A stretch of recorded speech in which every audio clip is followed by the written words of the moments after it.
Hi everyone, happy Friday and welcome back to Clues by Sam. We do have another tricky one today, so it's the third time we can be tricked this week.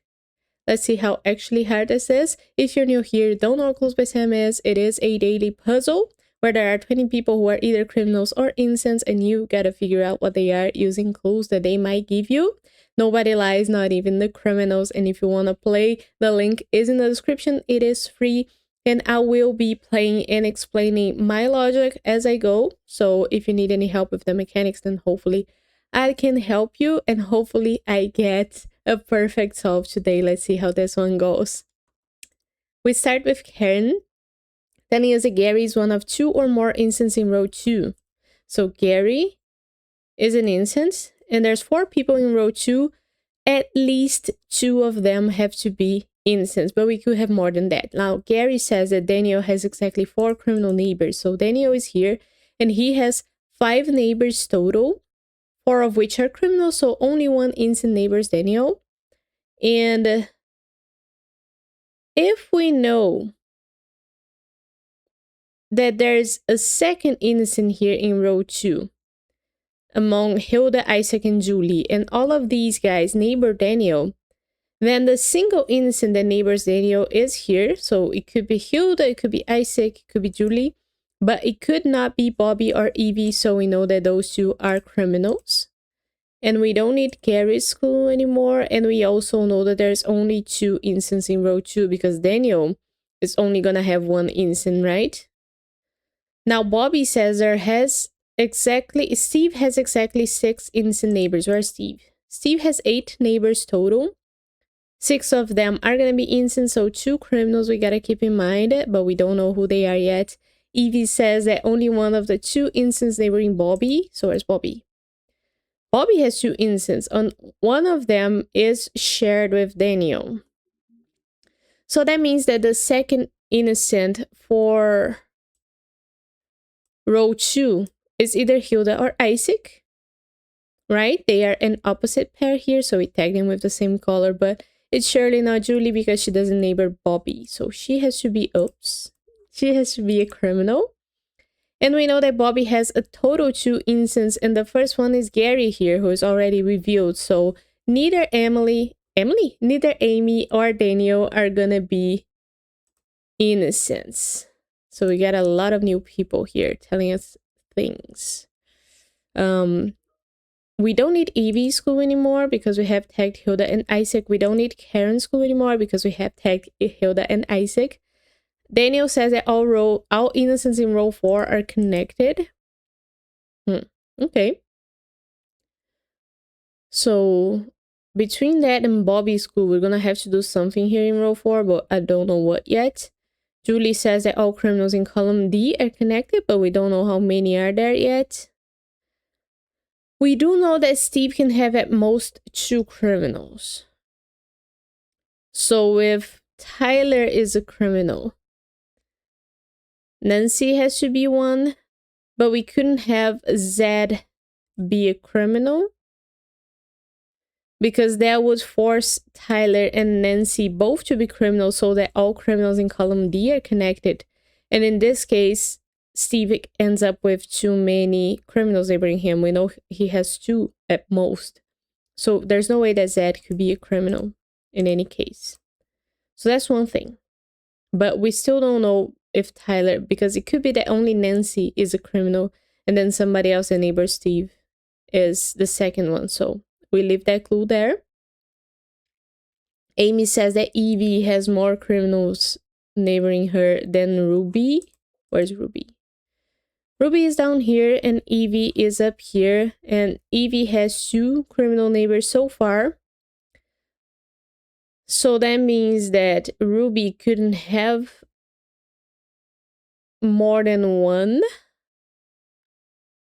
That's a lot of things. Let's look at Zed's clue. There's an equal number of innocent and criminal cops. There's 2 cops. So 1 and 1. Now Ruby. Okay, first things first. Steve has one of his criminal neighbors here, so we know now that Tyler couldn't be a criminal. And if we know that all instances in row 4 are connected,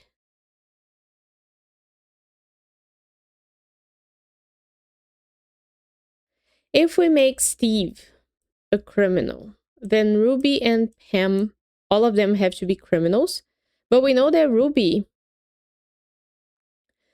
doesn't have more or the same number of criminal neighbors than Evie. Ruby can't have 3 because the most criminal neighbors that Evie could have is 3.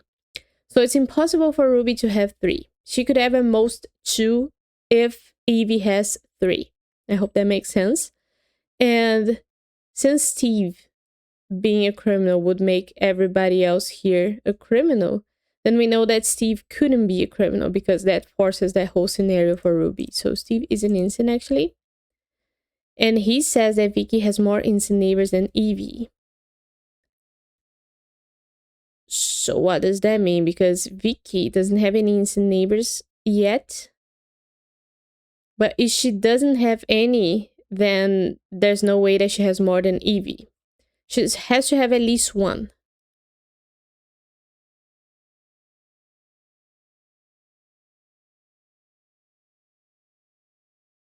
I'm thinking, could she have 2?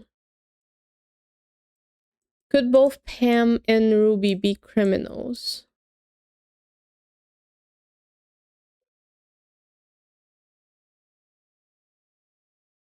My camera's having the hardest of times with focus, apparently. Each day is a new thing. I never have one day of peace. I'll be right back. I'll pause this thing. I'm back. And if you're wondering how I know that the camera's having a hard time with focus, is both because I'm looking at the feed and I can hear it trying to focus. Just fun fact. Let's resume. Let's say that Vicky only has 1 innocent neighbor. That'll make it so that Evie couldn't have any. But also you would force Ruby. Okay.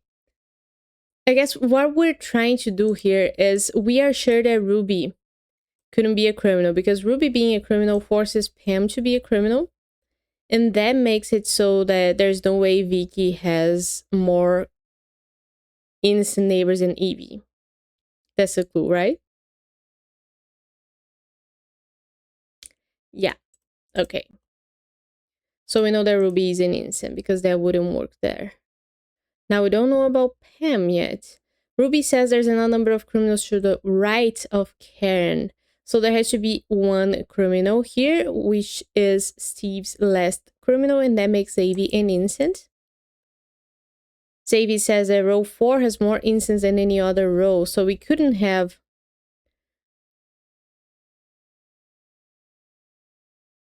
Wait a second. We have row 3 with 1 criminal only, so there's 3 innocents in row 3, which means that row 4 has to have 4. So Pam is indeed an innocent. And that doesn't mean that Evie has 1 innocent neighbor because 2 is still more than 0, so it could be that Evie has none. Now, there's a lot of clues open.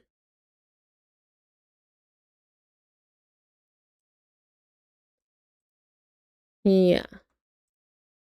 Vicky has more innocent neighbors than Evie. Yeah, I don't need that anymore. There's Evie and Ruby. Ruby could have a second criminal neighbor still. We don't know. There's an equal number of innocent criminals, innocent and criminal cops. We don't need that. What instance in row 4 are connected? We use that. I don't need Steve has 6 innocent neighbors thing.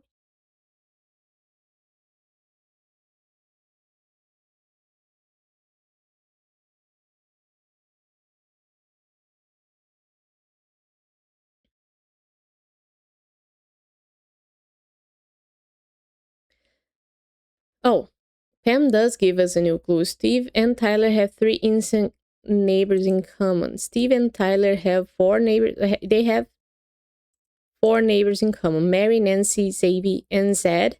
And if only three of them are innocent, that means that Steve's last criminal neighbor is either Mary or Nancy, which makes Logan an innocent. Logan now says there's an odd number of criminals in column C.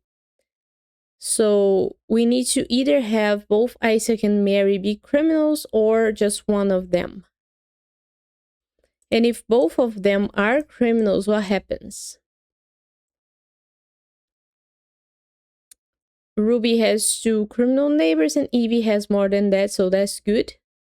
But if that's not the case, if both of them are innocent, then Ruby couldn't have one more criminal neighbor. So in any case, Vicky is always an innocent. Almost click criminal there. Now Vicky says Tyler has more criminal neighbors than Karen.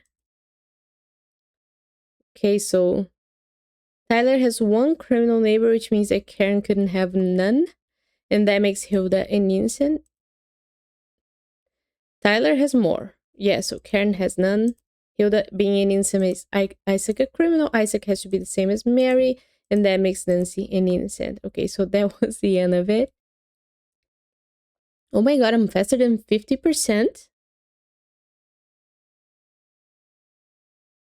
That's very weird because I didn't think this puzzle was hard at all. Like, indeed it is tricky, but I feel like because it's a Friday, it tends to be harder than the tricky ones before it. But it was really easy. Not easy, but it wasn't hard, you know? I don't know. I'm experimenting with I feel like it's not an easy thing to define the difficulty of a puzzle, especially if you have such a subjective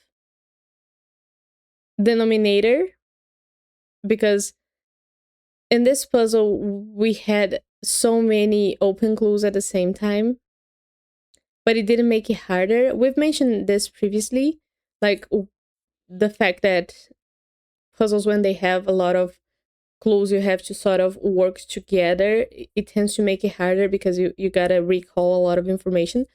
But that's not a definitive way of saying that the puzzle is harder, because we might have a lot of clues open that are easier to put together. You know what I'm saying?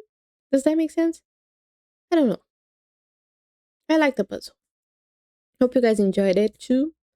I'll see you tomorrow for more Clues by Sam. You can follow me on my other socials if you want to. They are also linked in the description. And there's our Discord server, which is now open. You guys can join if you want to. Sorry, I get embarrassed and I have to do those things. See you next time. Bye bye.